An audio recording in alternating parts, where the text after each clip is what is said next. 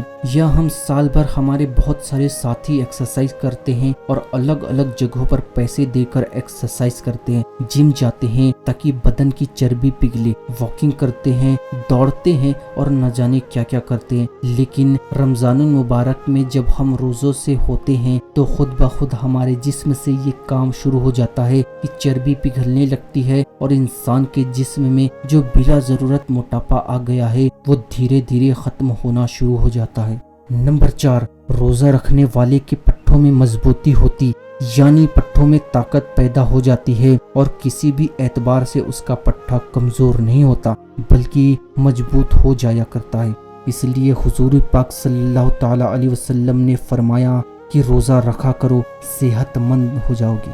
لوگ سوچتے ہیں کہ بھوکے پیاسے رہیں گے تو کیسے صحت مند ہو جائیں گے۔ روزہ رکھ کر دیکھیے کہ جسم کے اندر کتنے بدلاؤ آ جاتے ہیں، ایسا بدلاؤ کہ جن بدلاؤں کے لیے ہم سال بھر پیسہ خرچ کرتے ہیں پھر بھی صحیح طریقے سے وہ بدلاؤ ہمارے جسم میں نہیں آ پاتا۔ 5واں فائدہ اس کا یہ ہے کہ نظام میں ہاضمہ یعنی ڈائبٹیز سسٹم کو آرام ملتا ہے اور سیدھا سیدھا اس کا اثر جگر یعنی دل پر دکھائی دیتا ہے، اور جب دل ٹھیک ہوتا ہے تو انسان کے جسم کے بہت سارے حصے ٹھیک ہوتے ہیں۔ نمبر 6، روزے دار کے لیے یعنی جو روزہ رکھتا ہے اس کے پھیپھڑا براہ راست خون کو صاف کرتا ہے، اور جب روزے دار ہوتے ہیں تب ہمارا یہ پھیپھڑا خون کو صاف کرتا ہے اور اس میں خون جم جاتا ہے۔